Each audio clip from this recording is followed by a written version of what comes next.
good afternoon, and welcome. Welcome indeed, yes, to another edition of the Mark Mosey Show podcast, as we're always broadcasting from the Anidjar and Levine Accident Attorney Studios.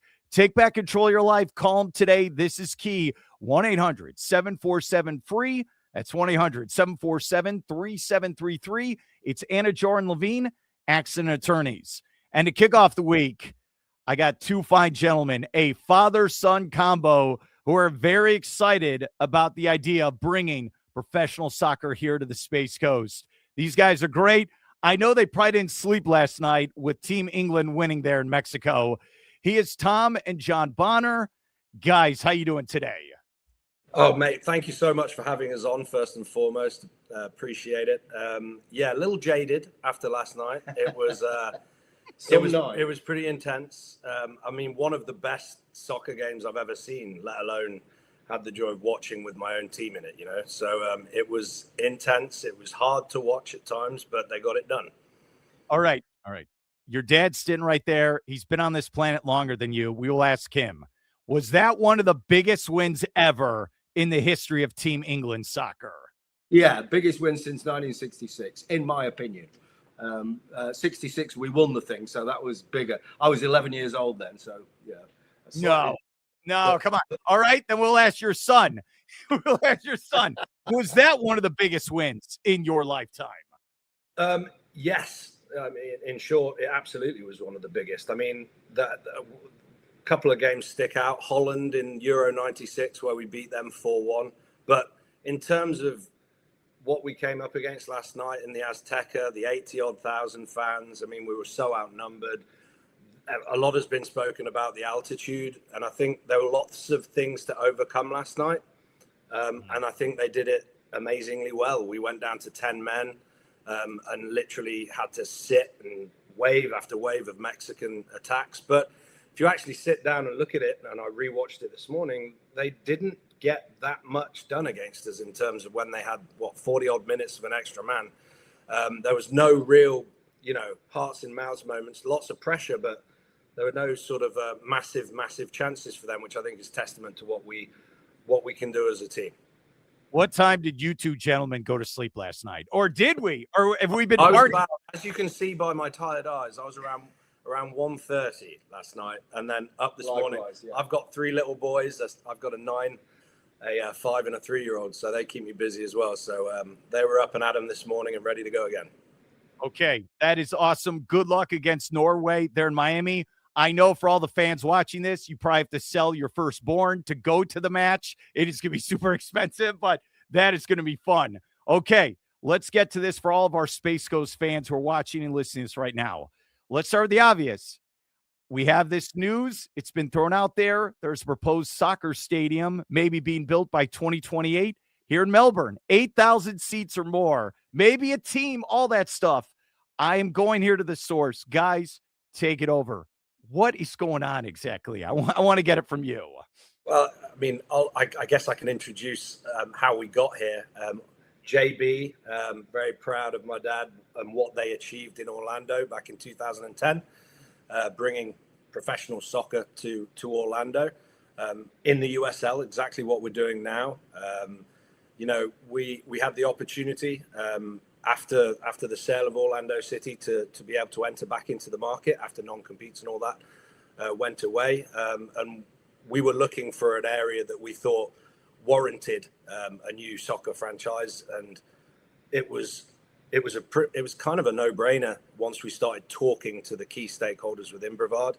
It's talking to various different people around here, how much people thought that the area needed it and warranted it. Population-wise, we think it's perfect. 650,000 people here and growing rapidly, as I'm sure you know. Big soccer place as well. You've got 8,000 kids, I think, playing with Space Coast United and Scotty Armstrong. Real strong grassroots, as well as a couple of universities that are doing really well on the field. So we're really bringing the old team back together and looking to replicate what the successes that Orlando City had back in the day right here in Brevard. Okay, then, John, I will ask you this. Like your son was saying, involved with Orlando City. What did you take out of that experience that's getting you prepared for this next step? Like, all right, now we got to do it this way. Yeah, I mean, obviously, when we did it first time round, we made some mistakes, Mark. Inevitably you do. In particular, I think we got our engagement with the youth and the community. Sorry, our engagement with the youth soccer community. We got that probably slightly wrong. So we wouldn't do that again the same. We'd do it differently this time. What we did get right, though, was our engagement with the Orlando community as a whole. You will remember, all the fantastic things we did, the bumper stickers and all the good stuff. So we have a great team that delivered a team. And Adrian Heath, of course, on the field as well. He's going to be our director of football. He's going to be on the grass for the first couple of years. So, yeah, we did some good, some bad, and we just want to learn from that and make sure we execute properly here. Yeah, I think the key is how lucky we are to have these guys and this team, the core team that brought professional soccer to Orlando, looking to replicate the same thing here. Like JB says, Adrian Heath is a huge coup for us. It's another expansion team. It's another startup. This will be, I believe, his fourth. All of them with huge degrees of success. But I think the key to everything we're looking to do here, and why they were so successul back there, is the community aspect of this. I mean, people are going to realize if you're coming into town, just take dollars out of their pocket and walk, it just doesn't work. Whereas what was garnered in Orlando and what we believe we'll be able to replicate here is that community aspect and being able to give back to Brevard and really create something that everyone here can be proud of. It's interesting. I posted on my socials, on especially Facebook, with all these different comments. Everyone's chiming in, as they should. It's going to be part of the community, and I hope it's a big success. We had people go, why don't you put in Coco? Why don't you go to Vieira? Right? Why do you guys, I just want to ask this question. Why Melbourne Airport right by that? Why do you want to have it right there in the heart of Melbourne? Well, firstly, this is Space Coast Soccer Club. This is for the whole area. We're not trying to just, this isn't Melbourne FC. Melbourne, I think, ticked a few different boxes for us because it is very central, which helps because we want everybody to come and watch games and enjoy the mixed use development that we're going to be creating as a destination on its own. But really it was circumstance as well as what was available at the time when we started really looking at this. And remember, Melbourne Airport land is for the stadium. That's not where we're going to live and train. So the training center is where the real home of the soccer club is going to be. And that won't be in Melbourne. That could be in Coco. We're working with a couple of different areas. We're working with different areas. We don't know where it's going to be yet, but it won't be Melbourne. We want to spread the love across the county. What is the latest then? Like, do you have a timetable? Like, hey, we want to start playing 28. What is the latest on that? Right now, we're gutting towards March 28. That has to be in line with everything that happens with the Ligas course, because that's when they have slated to begin with the new top division within the USL. I believe they're calling it USL Premier, and they're going to be implementing promotion and relegation within their league structure starting in 2028. Mark, it's because of that promotion and relegation, the decision to go promotion and relegation, that really spurred us into doing our own franchise, because we hugely believe in promotion and relegation as a way for soccer to move forward in North America. MLS have done a fantastic job over the last 20 odd years, bringing soccer from the lull after the 70s and the Rodney Marsh, George Best era. There was a lull because the grassroots wasn't there to support it. Slowly, they've built up the grassroots. MLS has done a great job of putting soccer on the map again.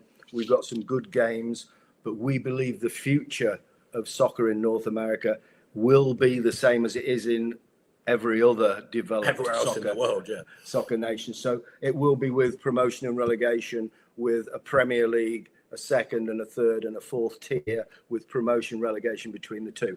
The beauty of that, and that's USL are committed to bringing that in 2028. They may delay to 2029, and that's what Tom's referring to when he says, it depends what the USL do. So it does a little bit. We want to join when they bring in promotion relegation, because the beauty of promotion relegation is it allows a relatively small market, and I refer to Space Coast as a relatively small market, certainly compared to Chicago or New York or places like that. You don't need to be a Chicago or a New York to play at the top table. You just need to be good enough. And that means we can have a major league franchise in Brevard County. We will. Yeah, it's interesting where you look at this county, we got about 700,000 people as of right now, right? Yep. So you're thinking, hey, we'll start 2-3 years, whatever happens, just throwing that out there. We start. It's going to keep growing. They'll probably, in another 10 years, there might be 1 million people living here. There will be. Yeah. And Mark, that was one of the considerations, of course, when it became why Brevard. You've got two of the biggest hitters in the world right now in terms of financials, duking it out up in the Cape, spending billions of dollars doing what they're doing. Inevitably, that's going to drag everything else up.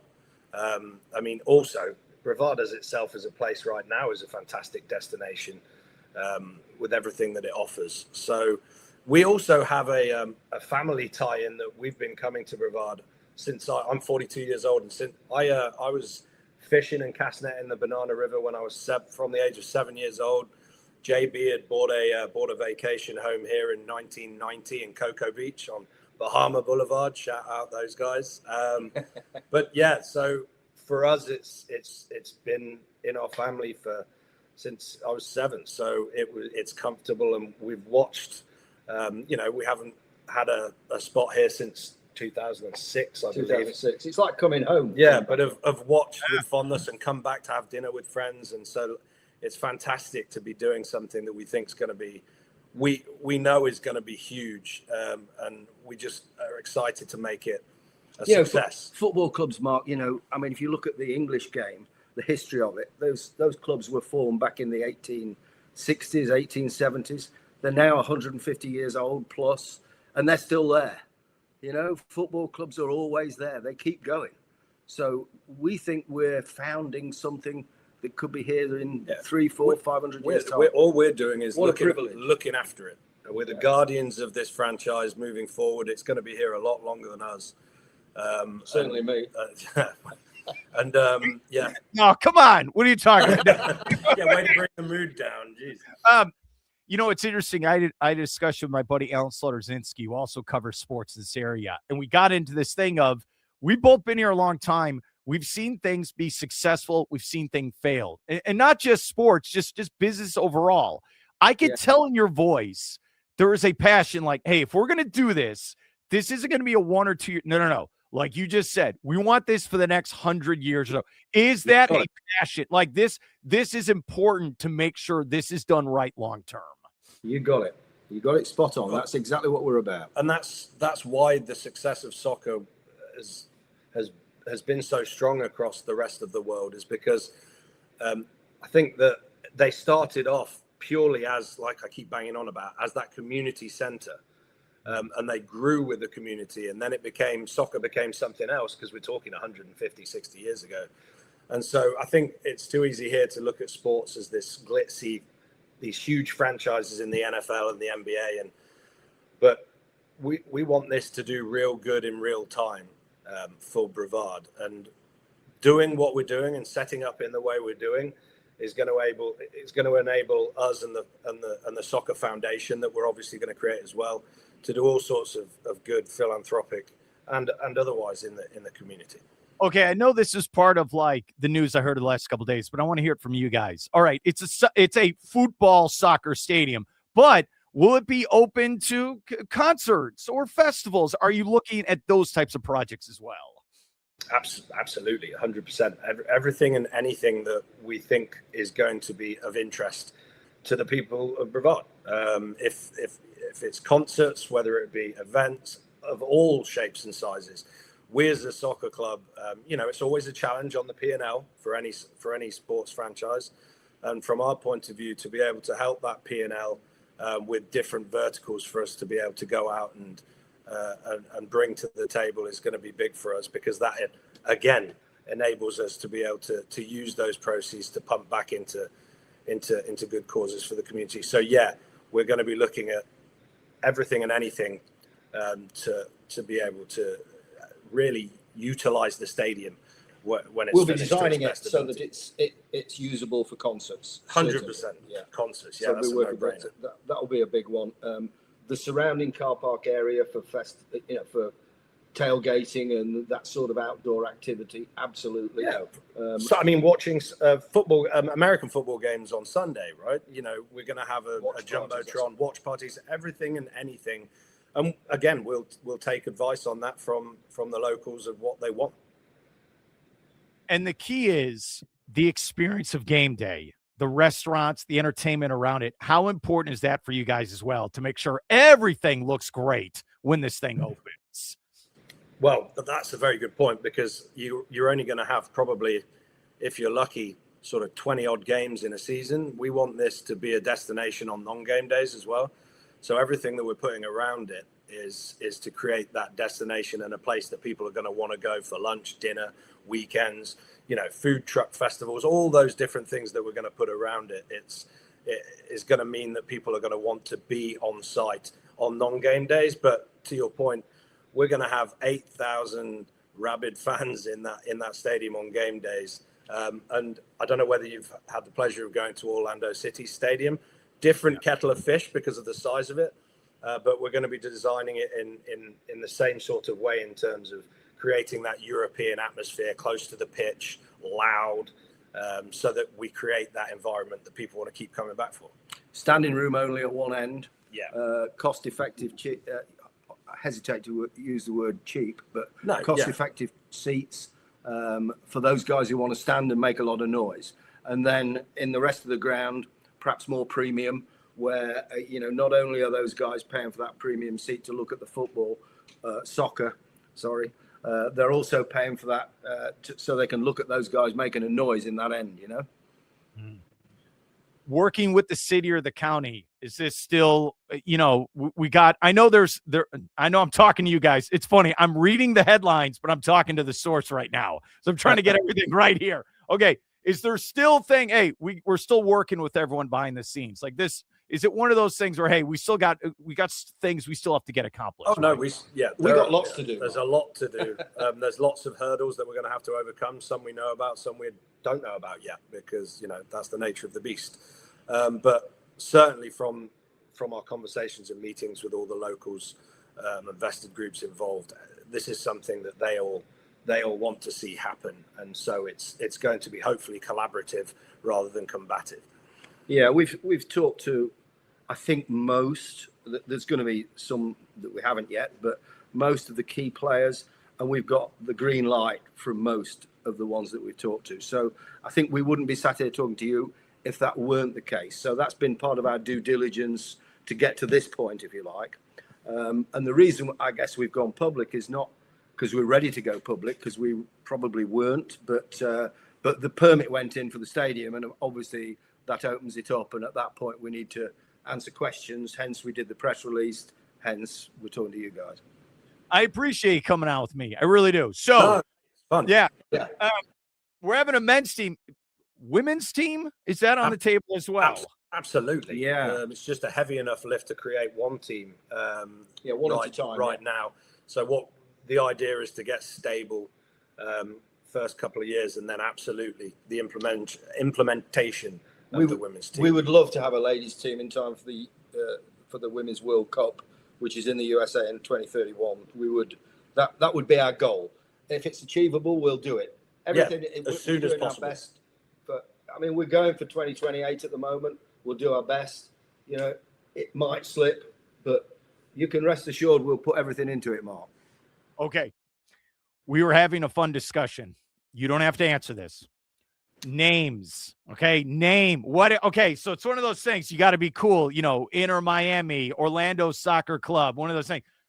Can we have something with the space program, the Rockets, something like that? Is that on the? You don't have to answer, but no. Absolutely, mate, I'm able to answer because it is a work in progress. The working title is Space Coast Soccer Club, but we are, we like to listen to people that know what they're talking about. I think that's important, and very much from the USL's playbook is that this should be collaborative. And again, coming back, I know I keep banging on about it, but the community piece of this, we want buy-in from everybody. And so we are going to be having at some point focus groups, and whatnot, for us to be able to come up with the name that everybody decides that we think we should have, as well as any sort of nicknames that somebody came up with the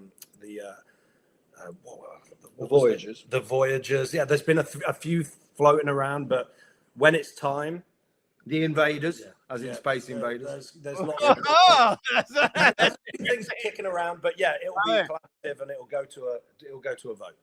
all right. Here's the key: when this opens, and yeah, I'm all for this. I think this is exciting. Awesome. All right, John or JB, I like that's what your son calls you, dude.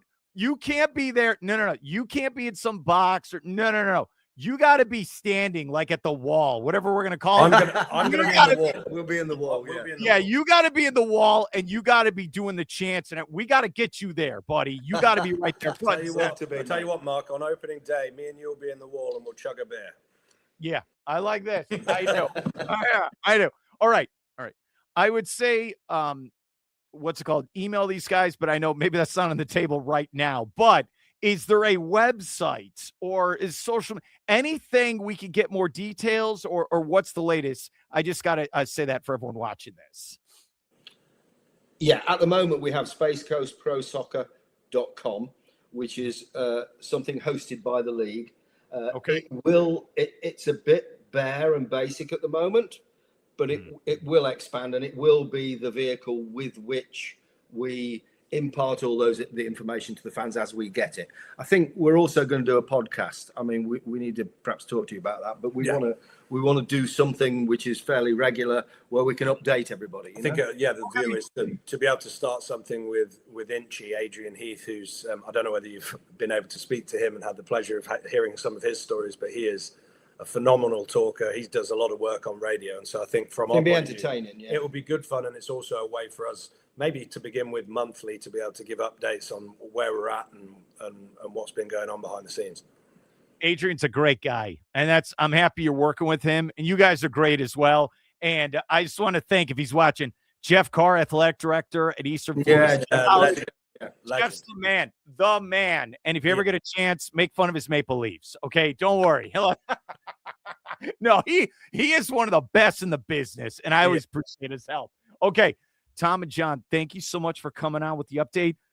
Good luck moving forward, and I hope I can get you on again in a couple weeks or months, and we can update this story. Okay? Look forward to it, mate.